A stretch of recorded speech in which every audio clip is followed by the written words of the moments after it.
then we can figure out what we're going to do afterwards because we're live. Hey, everybody. Oh, wait. I got to... Shit. Always forget one step. And then I got to make it work to get it in there quick. Freshen.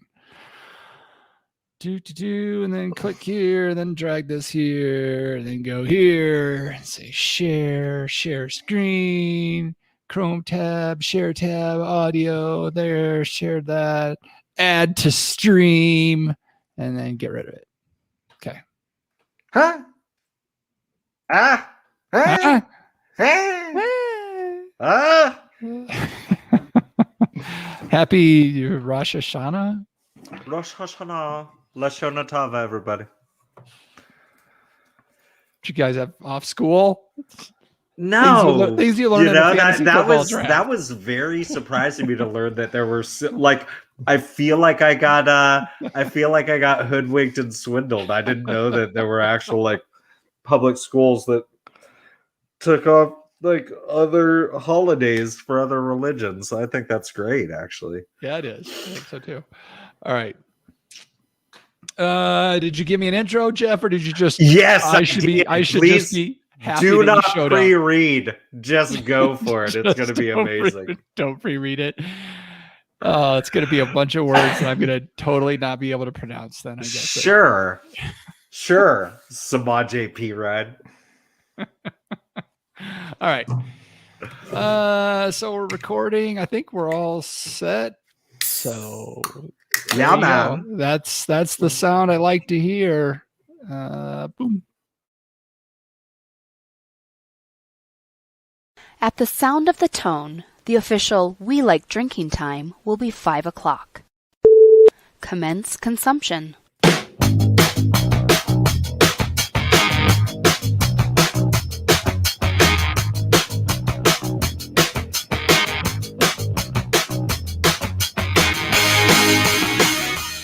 This week on episode 345 of the We Like Drinking podcast, we'll be discussing Fat Chris Christie, vegan beer, and the correlation between drinking vegan beer and turning into Chris Christie. So crack open that beer, uncork that wine, and let's get drinking!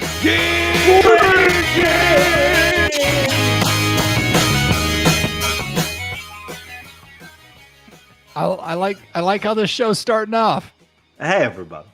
I feel like I'm already drunk because Jeff Solomon is super blurry.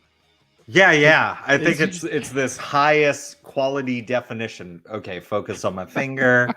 Come back here. Is that better? And scene. Yeah, yes. Much better. Much better.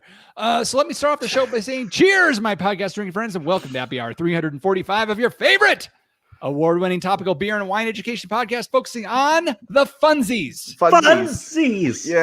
Yeah, Cody, your daughter's going to score a hat trick while you're listening to the podcast, and you're going to be like, huh? So make sure you never miss our episode of our brand of drinking fun by visiting welikedrinking.com/subscribesies. Scribesies. Hey, everybody watching live as you ought to do every Tuesday night around 7:40-ish Pacific. Whatever. And thanks for joining from your kids' soccer games or wherever you happen to be joining. I mean, this is our show goes perfectly, I think, with kids' soccer games. Yeah. You just got your earbuds in, listen to the gentle tones of the three of us. You're at kids' soccer games. You're like, oh, no. I'm supposed to give you an orange juice. No, bring that back. And by the way, just because I forgot to when we first went live for the stream, we do have a beautiful stream, by the way. Shout out to Jeffrey M, who's always given us love on Twitter. We don't give ourselves love on Twitter, but Jeffrey M does. Always giving us the props on the tweets. Much appreciated as that can opens up, which is a good sign that it's time to kick off the show and find out what everybody is drinking tonight and who we're drinking with. We got our usual panel members. We have our California Sustainable Wine Growing Ambassador and recovering wine blogger, Jeff Solomon. Hey, shalom, everybody. Lashona Tova. Our commercial brewer and snake wrangler, John Riak. Yeah, I found one on the road after the show last week. And I am your host and certified specialist of wine, Jeff Eccles. No guest this week, no format this week. It's just us three guys having a good time. Can I just, we're going to talk about what we're drinking. I can talk about this then. Never mind. H. Ross Perot, everybody. Huh? Yes. Can I finish? Huh? Can I finish? Yeah. So, John, since you're so excited to talk about what you're drinking, why don't you just dive right into Well, it? I was excited about what I was doing with what I was drinking, but I have a leftover legless from a couple of weeks ago, and there's lots of legless to be had in our refrigerators at the tap rooms. At what tap room? All of them. The industrial tap room, the Northeast Heights tap room, and the one on Central in Nob Hill. What's the name of the your brewery, John? It's the brewery that shall not be named. That would be Lizard Tail. In Albuquerque, right? state. There's only one Albuquerque in the United States. Okay. All right. Yeah, 8.4%, 100 IBUs, so smooth 100 IBUs. I had some foam on the top of my glass, and I was trying to draw something in the foam. I was trying to make like a butterfly, and it ended up looking like a dead fish. So, but it certainly doesn't smell like that or taste like it. I'm positive of anyway. It's as smooth as your ability to pitch a product, John. Yeah, something like that. Jeff Solomon. Well, my wife Kara and I, we had the opportunity to go on a little day date yesterday. Went out to lunch, and we swung by one of our favorite tap room / bottle shops, the Running Shop in downtown Morgan Hill, and picked up a variety of wonderful 16 ounces of craft beers. I love this because it looks like the guy from Mars Attacks right here. Yes. This is He's got a hop head. Mars Attacks guy, but he's got a hops head or an artichoke head. Who knows? It's called Dankness from Above. It's by Burning Barrel out of Rancho Cordova. And the first person in the chat who tells us what greater metro area Rancho Cordova is part of gets absolutely nothing except my condolences. So this is a West Coast double IPA here with Nouget, Simcoe, Mosaic, Sete Zeta, y Citra hops, coming in at 8.6%. Nice. But I know the question on everybody's mind. Is hazy!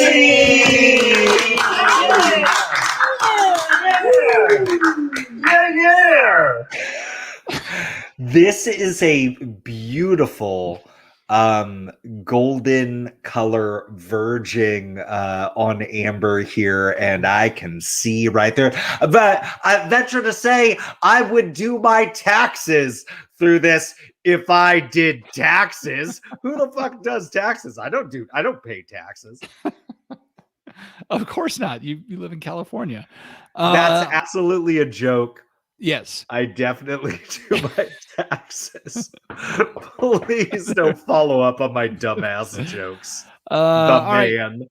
I am going with an interesting one tonight. This is from Call to Arms Brewing up in D-Town, up in Denver, Colorado. This is, sometimes you just see a beer like Jeff Solomon. Why did you get that beer that you're drinking tonight? Well, I got it, one, because of this beautiful artwork, and yes. two, well, it's the artwork is why I picked it up. Right. But two, because it was a double West Coast IPA, I was pretty sure it was going to be clear. Yeah. So also, I have to say, I went into the liquor store this week, and they had a lot of good labels to pick from. And I ended up going with Janet Reno's Dance Party. So this is, you'd see Janet Reno's with her boxing gloves on, holding onto her pearl necklace. Janet Reno's Dance Party, coming straight from Saturday Night Live. Even Janet Reno looks a little bit like Will Ferrell when he beat the living hell out of Rudy Giuliani on Saturday Night Live in a bit. This is an IPA. I haven't held it up to the yet because Hazy.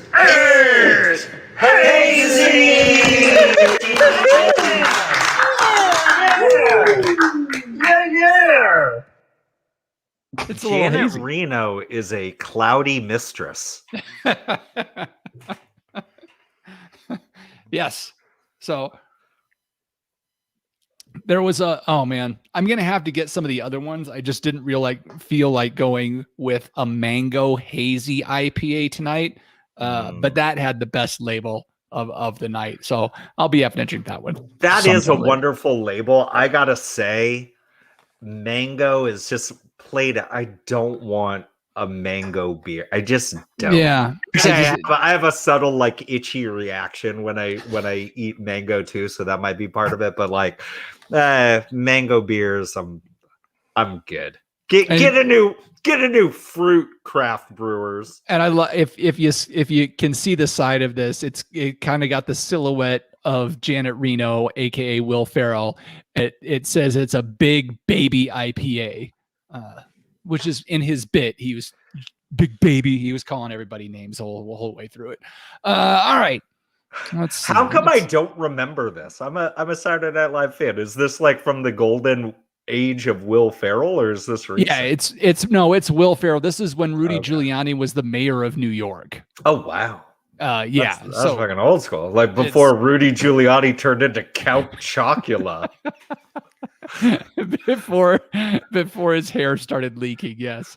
All right. You're looking like fucking Nosferatu and a Better Home and Garden landscape. Okay. Moving on. All right. If we're getting into what we just did, it must be time to kick off the show with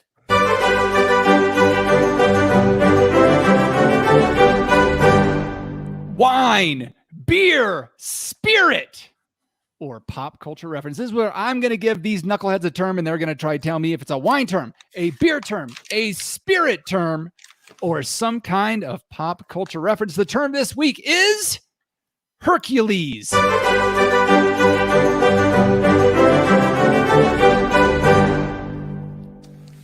So is Hercules. A wine term, a beer term, a spirit term, or some kind of pop culture reference? Jeff Solomon. There are a lot of different ways that you can go. I don't know if you know this or not. Hercules, I believe, comes from Greek mythology. And I believe like his dad was Zeus or Poseidon or one of those dudes. His mom was, just some cool lady. Those Jenny Greek from gods, down they the got block. around. He was very strong. I believe that's a big thing. Very strong. I'm pretty sure there is a hops variety called Hercules, and yet I believe that Jeff Eccles is calling this a pop culture reference because Hercules was one of the best heels in all of the WWF in the late 1980s, walking around with like chains dangling around his neck. I'm pretty sure like Hercules' outfit was like exactly the same as Junkyard Dog's outfit, except it was Hercules. And pop culture, professional wrestler. I see. So Jeff Solomon, following on the Janet Reno old school kind of thing, going with the fantastic WWF wrestler Hercules. I believe he had the exact same hairstyle as Will Fuller too. So I'm making all Most these likely. circular Most likely. connections. John Ruyak. Have you been to the brewery yet?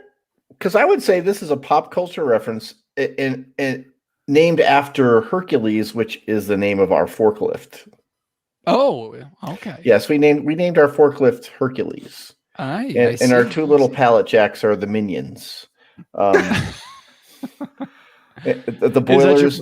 Is that your final answer? The boiler's name is Brutus, and the canner is named Ursula after the sea witch in The Little Mermaid. Yeah. Every time you lift something with that forklift, you go, "Wow, that was a Herculean effort." Yeah, Hercules kind of disappointed me today because I had to get an 800-pound, 55-gallon drum of apple juice concentrate off the back of a FedEx truck, and his batteries ran out about halfway to the door. Hercules needs a little back rub. Yeah, I guess so. All right, so you're both going with pop culture references. I actually do think this is a hop variety. I think this is a beer term. Going with okay, so John's going to change it up, going with beer term, hop variety, or latching on to what Jeff Solomon said midway through his description, but then Jeff went with the pop culture reference. John went with the pop culture reference and then backtracked and went with a beer term. Surprised nobody asked how to spell. How do you spell Hercules? For the people viewing and playing at home, I'll go ahead and spell it. It's Herkules.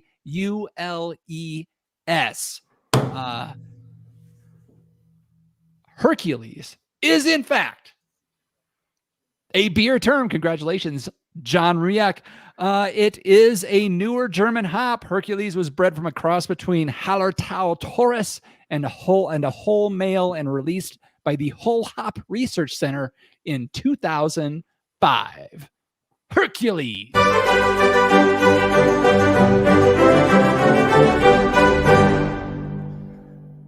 Like old Greek mythology music for that one. Yeah, for sure. Oh yeah, when I meet you in the squared circle with my my 8% alpha acids and dual purpose loincloth.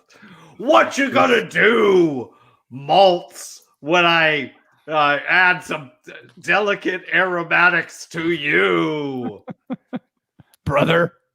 Oh yeah. It'll be like hitting you in your malt sweetness with the back of a folding chair. Exactly. Okay, good to know. None of us could ever make it in the professional. You could do a Hercules with. Okay, here's the thing. Okay, you do. Okay, John. Total in like one. Doing one run. How many total pounds of hops do you typically use? So it depends on the beer. I mean, in this like IPA. In this double IPA. I'm trying to remember. Oh shit! In the boil. Wait a minute. I got a calculator. If you even wait a minute. In the boil, going through his paperwork. I was doing some recipe stuff the other day. On the podcast. It's this started awesome. My own brewery. 3, 5, 7, 9, 11, 13, 15 pounds in the boil per batch. So that's 30 pounds in a double batch, and then 40 pounds of dry hop in a 20 barrel batch. So 70 total pounds? 70 pounds, yeah. Okay, so here's what you do. 70, you make this IPA that has 23.3 pounds of Nelson hops, and then you also have 46.67 pounds of Hercules hops, and you've got like a whole like wrestling motif.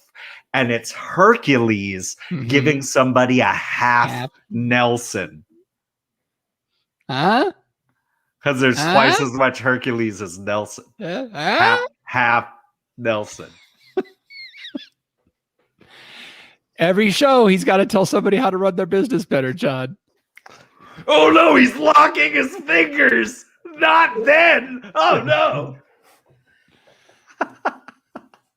Wasn't that the best? When you're a kid and you're like, no, don't let him lock his fingers. Oh my gosh. The last time I watched crushing wrestling was on a defeat. black and white TV in the early 70s, and it was Bruno San Martino against somebody else. So He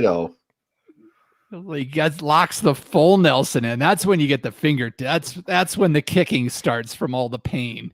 Oh yeah. Yeah. Oh man. Oh. Sometimes they challenge each other like, here, give me a full Nelson. Or they'd lock the hands and Break out. He's trying to give me a full Nelson. I go, yeah. Stick my hand straight up in the air. Slide down. Go full sack of bones. Full sack of bones. Who do you think had a better sleeper hold? Real honesty here, right? Mm-hmm. Okay. $1 Million Man Ted DiBiase with the $1 Million Dream, Yeah. or Brutus the Barber Beefcake with the traditional sleeper hold, followed up with a haircut. I mean, the best sleeper, Yeah, that's it. There's only two. Rowdy, man. Rowdy Piper had a sleeper hold. Yes. God, But man. he didn't cut people's hair, so I'd have to go with Brutus the Barber Beefcake. You know how Rowdy Piper got people to fall asleep? He'd play them reruns of his wrestling matches. or of That's right, Hot Rod. I'm calling you out. or you'd scream "They Live." Yeah, you got me. or people would just pass out if he lifted his kilt. You never saw the movie starring Roddy Piper, where he could see aliens with his sunglasses on? No, but that sounds amazing. It's pretty amazing. Did it involve having twice as many pounds of Hercules hops as Nelson hops? No. But Rowdy came there to kick ass and chew bubble gum. Did he run out of ass? He was all out of bubble gum. I'm all out of ass. I'm just gonna chew this bubble gum. Fuck is this show going? Jeff Solomon says Is you got that such really even like? How is that even cool? I'd be sitting there like really? You go places with the intention of chewing gum? and kicking ass. You're very tough and intimidating with all the bubble gum chewing. Jeff Solomon, Yes. would you like to talk about our fantastic partnership we have with Dracaena Wines again this week? You know, in order to get through this particular episode, everybody, and hi judges for the podcast awards. In order to get through this episode, I really do think you're gonna want to drink a fine bottle or two of some delicious Paso Robles wine. Do you like rosé of Syrah? I do. Do you like Chenin Blanc? That's a workhorse. Yes. How's about some award-winning Cabernet Franc? Now you've got me interested. What if I told you there was a reserve version of that? Wait. What? Wait, what? Yeah, so here's what you need to do. Mosey on over to welikedrinking.com/wine. That'll take you directly to the Dracaena Wines website. And our friend Lori over there and Clown Car Driver Lori makes some fantastic juice. You can get yourself 5% off by entering WLD at checkout. And not only are you helping yourself out, basically twice. Once by getting a 5% discount, another time by getting something to help you make it through this show. But you're also helping us because we get a 5% commission on that. You're helping our friend Lori by buying her delicious wine. You're helping your friends by telling them about all this amazing award-winning wine that you've been drinking. Your friends like, hey, where'd you even hear about this? You tell them about your favorite 2-time award-winning, possibly 3-time award-winning podcast, and then they tell their friends, and they tell their friends, and they tell their friends, and they tell their friends. It's a win, win, win, win, win, win, win, win, win, win. 10 wins with this delicious Dracaena wine, all at welikedrinking.com/wine. Enter the promo code WLD at checkout. And when you have 10 wins, yes, you can lock the fingers together and really secure the full Nelson. Oh, good. It's time for the hard hitting booze news. We discuss interesting, noteworthy, or sometimes some pretty silly things. Speaking of silly things, John Riak. Well, I thought I'd start everybody's post-summer celebrations or decelebrations. Well, that's right up. We're right up that alley, aren't we? Yes, we are. We're just gonna go with visions of Chris Christie in a bathing suit. How's that? Hey, man. Not a loose bathing suit either. No. So just recently, Icarus Brewing in Lakewood, New Jersey, released a beer called Beachgate. Is it called Beachgate? Oh, Private Beach. I'm sorry. It's all based on the Beachgate scandal that Chris Christie, with his family, he took his entire family to a closed beach in New Jersey. So they thought they'd have a little fun with that and release this blonde ale in time for Labor Day, which just passed, of course. But, why not celebrate your love of beer and everything? Fat guy in a bathing suit on a Jersey beach by buying some Private Beach blonde ale from Lakewood, Jersey, Icarus Brewing. So, there you have it, people. Go to bed thinking about that. I need to see this label.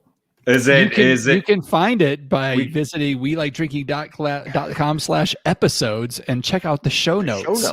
Oh man, can we title this just for YouTube later on? I know we already have the stream, but can we title this like beer connoisseur reacts to beer label? Reacts to Chris Christie. Everybody loves a good reaction video on YouTube. Chris Christie beer. There you go. Beer connoisseurs react to Chris Christie beer. Okay, I'm opening this up. Is that the title of the show? Yeah. Okay. And that sounds like Chris Christie's notorious beach photo inspired a new New Jersey beer. Jeff Salem. Shh. Oh my God. Looks like family. It looks like a Family Guy. It's a Family Guy's dark-haired brother sitting on a beach. You know what I love? In all honesty, I love the feathers that are floating down over the empty lifeguard chair. It's as if Icarus himself was the lifeguard at this beach.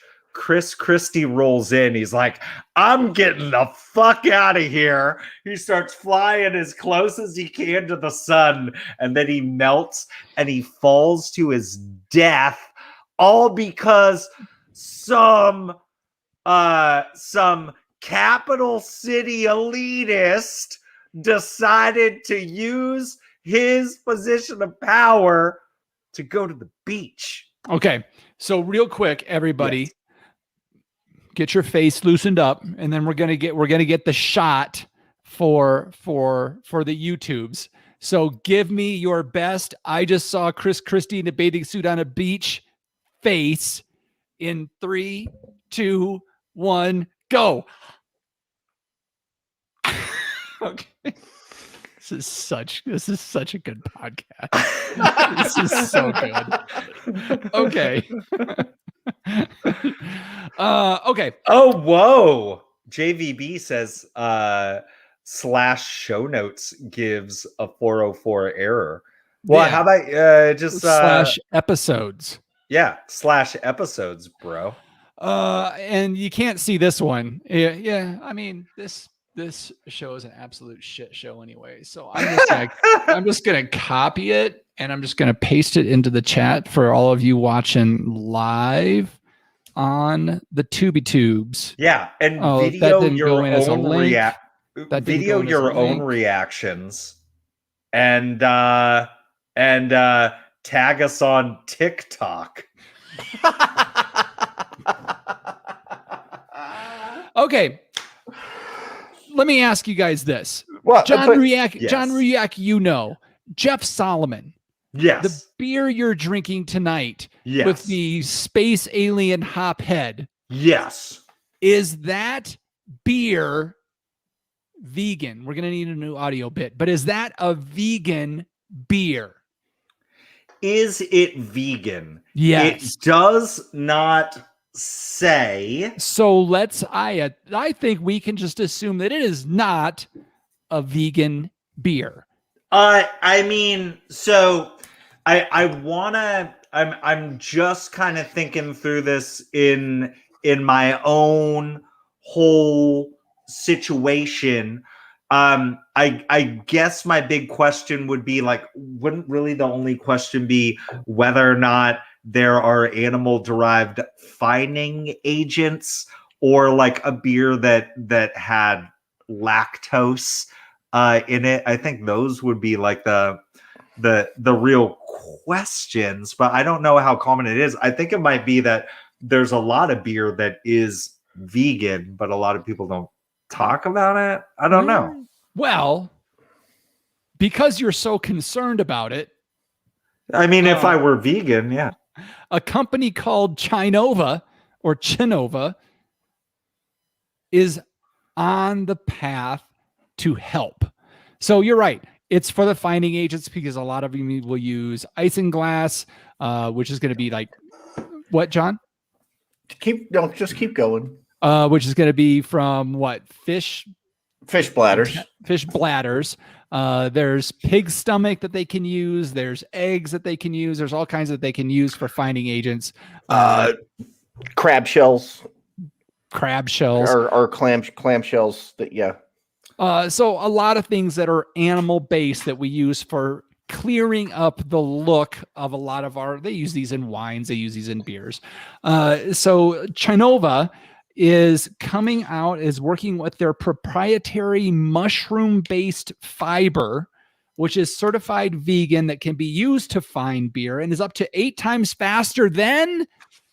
They didn't really say in the article at all what it was faster than. Other things that they tried things that were also vegan.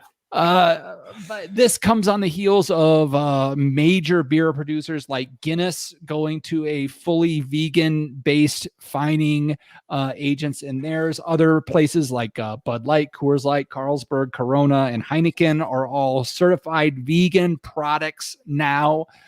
So they're looking for folks to help them out, probably in testing or whatnot, to see if if there's a market out there for taking your beers to certified vegan status, because it should be vegan, right? The ingredients are there. So if this is something that's important to people, they've got an out.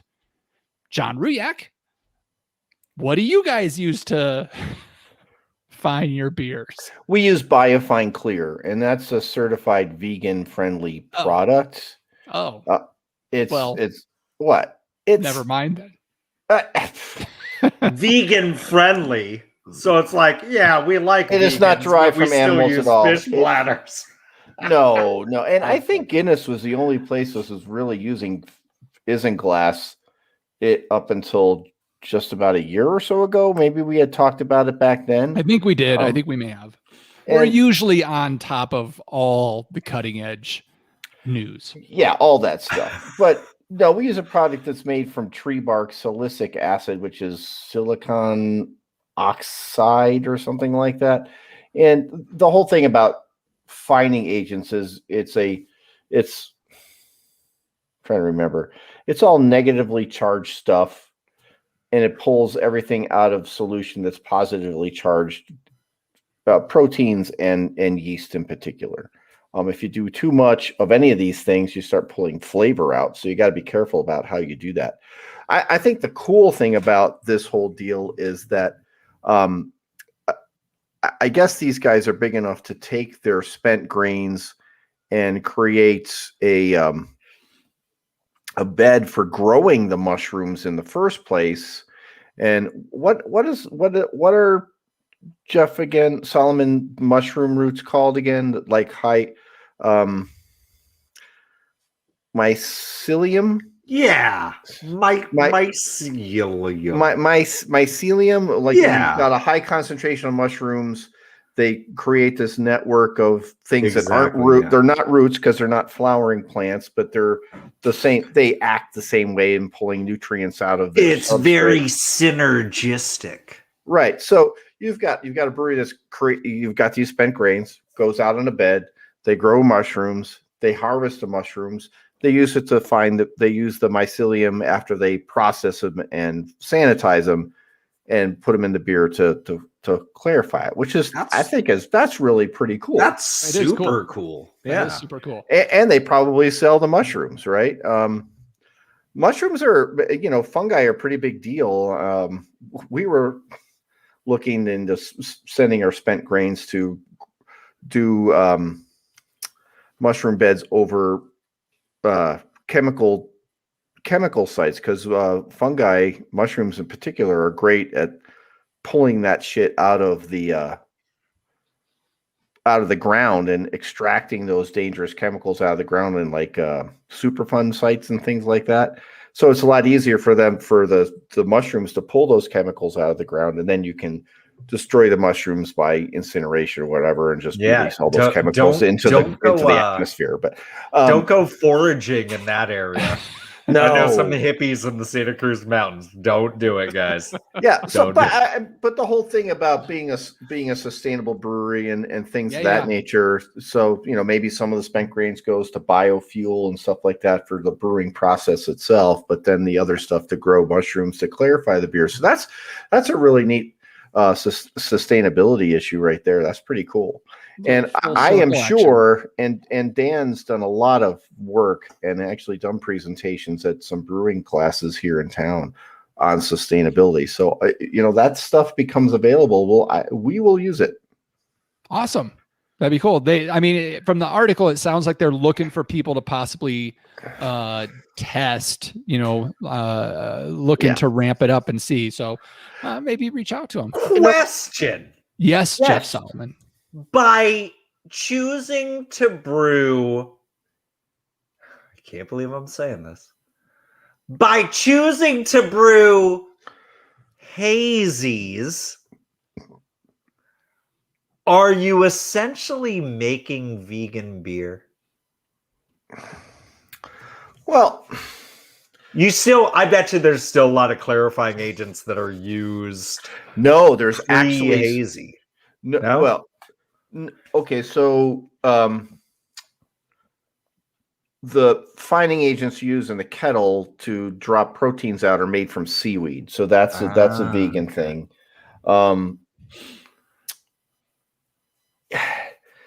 Beer is essentially vegan unless you want to call yeast a living creature and it's an animal. It's a living creature, but vegan is no animal products because Right. like if it was no living Well, thing, yeast you couldn't is eat fucking lettuce. yeast is technically a fungus too, correct? I Yeah. guess. Oh yeah. I mean, it's in that phylum, right? So, no, hazy's there is a product made that is actually an animal protein that you can put into beer that keeps it hazy and keeps beer proteins suspended. And it's called Tanol, and I'm not sure that it's vegan friendly. So I can't say one way or the other. I do know that I found a canister of it in the brewery that we purchased that was previously operated by somebody else that we're not going to use. But I think that stuff might be animal derived. So maybe we go the other way around. Yeah, I you think fucking so. do human derived proteins, just fucking fingernail shavings, just use keratin, but like nano emulsified keratin to make hazy fingernail beer. So here's a question, and I don't know the ethics of this, Yeah. right? Yeah. But placenta beer, I'm down.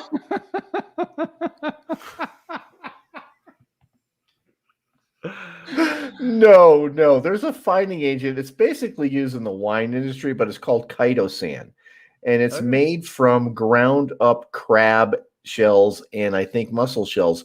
So if those shells are a byproduct of somebody else doing something with that creature, is it still considered not vegan? That would not be vegan. Now, here's the thing: but all those clams, all the meat of that clam was taken and used to make Campbell's clam chowder.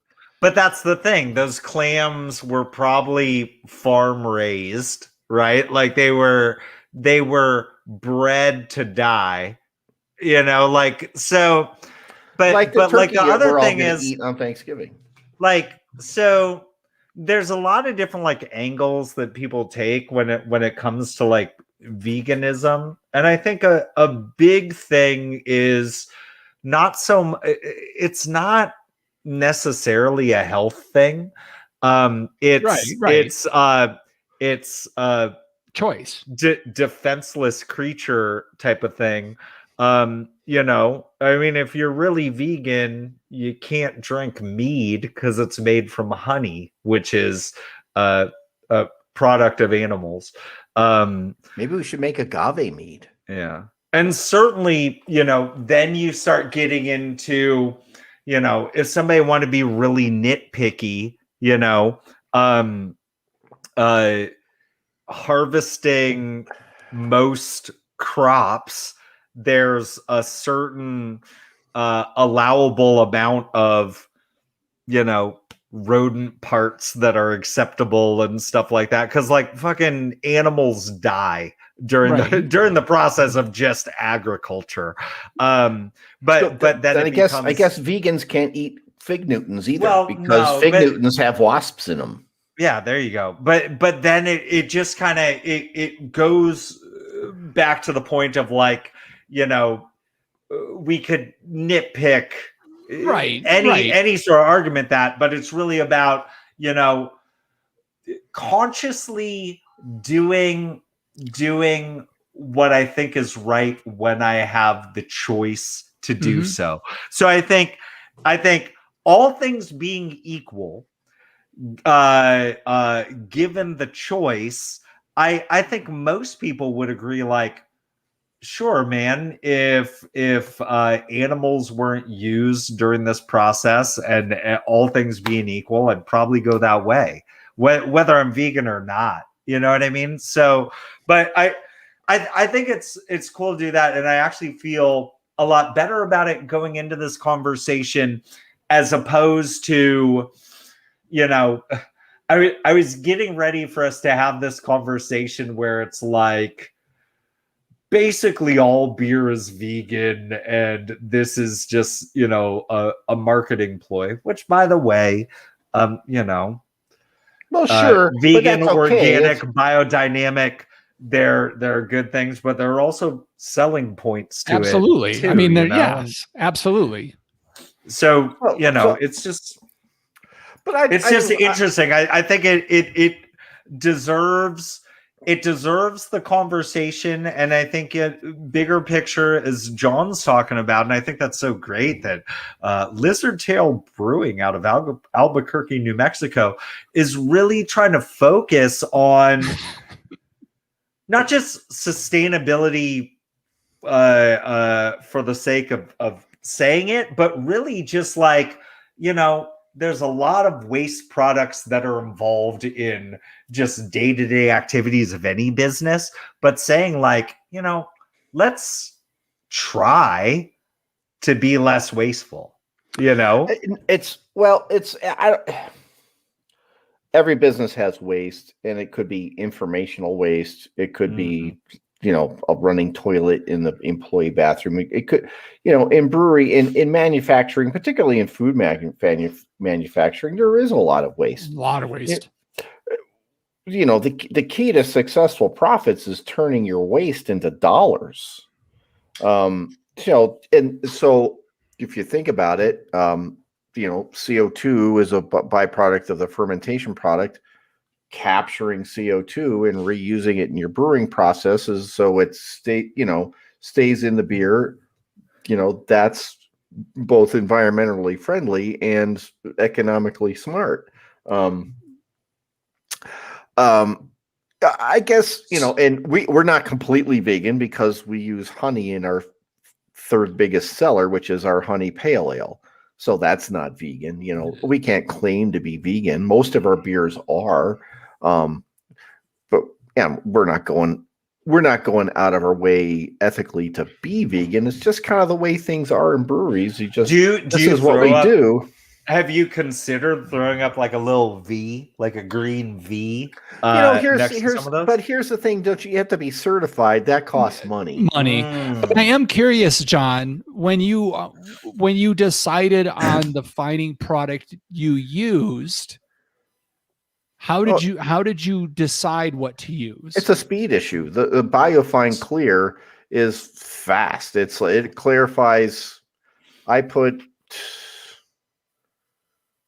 1,200 milliliters, which is 1.2 quarts of BioFine in 600 gallons. 600 and what's 31 times 20? 31 times 20 is 600 something. 620 gallons. Clarified that beer in less than 2 days. Dropped all the yeast out of it. 2 days.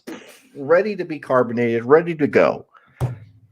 So it doesn't matter what fining agent you're using. There should be no impact to the flavor profile unless, like you're saying, it actually goes so far. If you use too much, you can strip hop flavors out. You can strip malt flavors out. Here's the thing: if you strip too much of the yeast out, and you're not serving people. We serve live beer. There's still yeast left than what we do. It continues to mature the beer over the course of the time it's being consumed. That's true. And so sitting in kegs. Too efficient.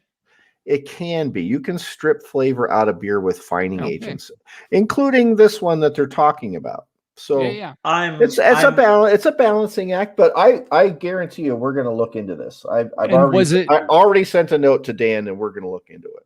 So it would be interesting if you guys were able to do like a comparative analysis of several fining agents and see if you found one that was, faster, cheaper, or retain flavor better. Yeah, or retain flavor better. While we're at it, consider a filter that the beer runs through, composed of methylhexyl chicken wire. Chicken wire. That stuff. That's the gold standard. I just don't know if you can afford it. Oh my goodness. Beer and wine filters are complicated, messy things, and they create a lot of wasted. There's a lot of beer and wine gets left behind in filters. Mm-hmm. It's a shame. Yeah. Well, but yeah, I don't, unless you're in a big production facility doing that kind of stuff, Yeah, when we get around to doing those kinds of things, we're going to centrifuge it. We're not going to filter. Yeah. This has Now I'm talking. This has been such an interesting episode and how it's just played out. But at the From point where absolute nuttiness to downright scientific. Can I just say this though? Yeah, Like, say it. I'm just envisioning a centrifuge that is holding like 6 full barrels of full beer, barrels. and I just want to be riding on top of the liquid of one, like in a little inflatable swan. When the centrifuge goes, I just want to like get sucked down to the bottom. That would be the coolest thing ever. Why did you go with I need snorkel gear though. Why did you go with swan as opposed to like unicorn or turtle? Or I'm surprised you went with swan. I don't know. That was the first thing that jumped into my head. You want to ride one of the little rubber ducks we put in the fermentation. You know what my favorite mythical beast is? I'm glad you asked. Oh, goodness. The pegacorn. Because it has the head of a Pegasus and the body of a unicorn, and they walk amongst us. Where do the wings fit in? They don't. It's the head of a Pegasus. Oh. The body of a unicorn.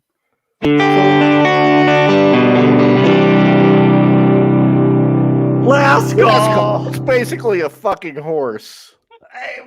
Yeah, it's mythical. It's magical. It's a pegacorn. Shit. You know what we do here? It's a unisys. Isn't that like some data company? You transport them from one farm to the next on a unicycle. John Ruyak. Yeah. If the folks for some reason want to follow us on social media, where could they do so? I don't know why they would want to do that. Yeah, you want to follow us? What the fuck's your problem? Cody said it best.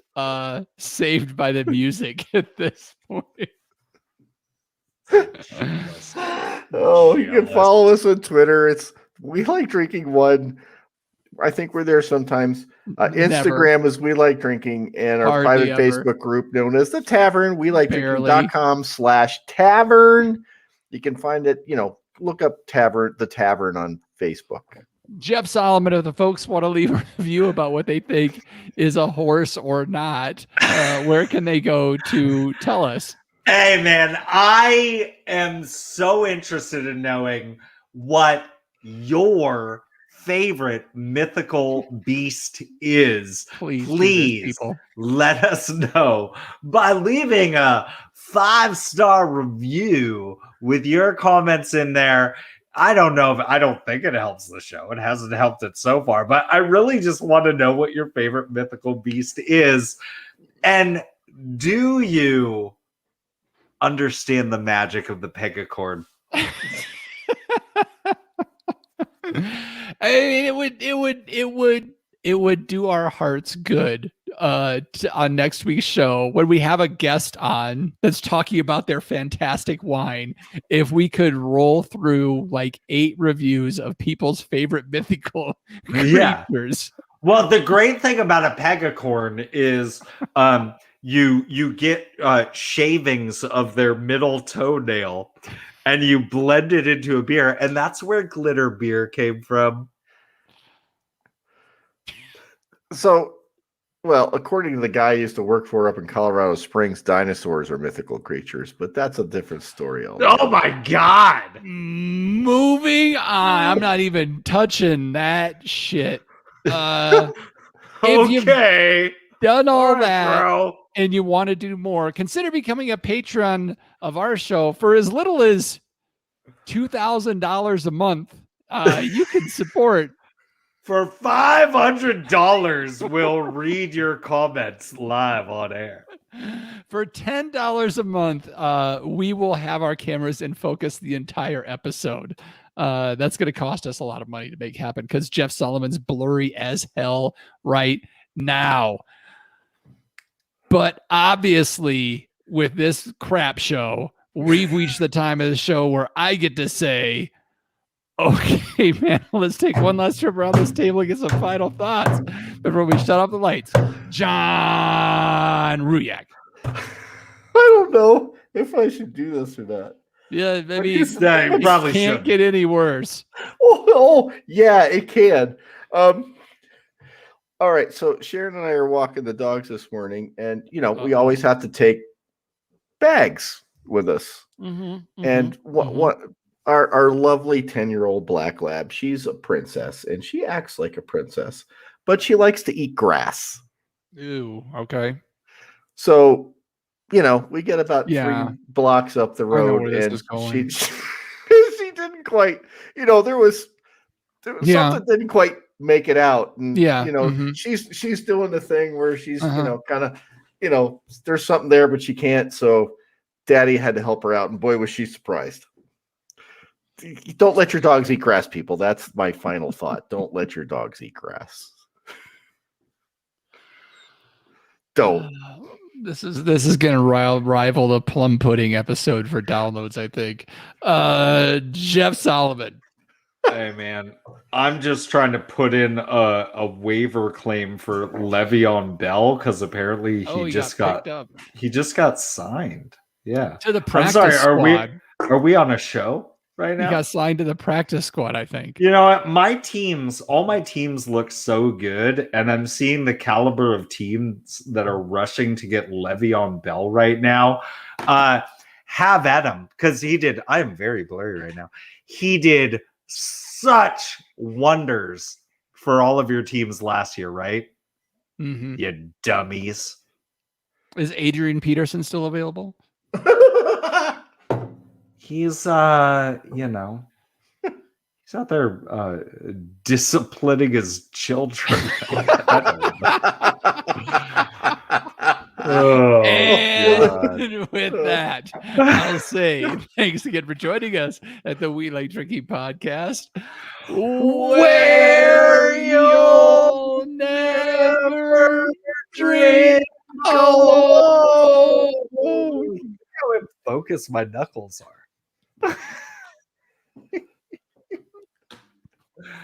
Oh man, Jesus. If you're watching right now, the A+ fantasy talk. Take your shot, Cody. Go drop Najee Harris right now and get Le'Veon Bell.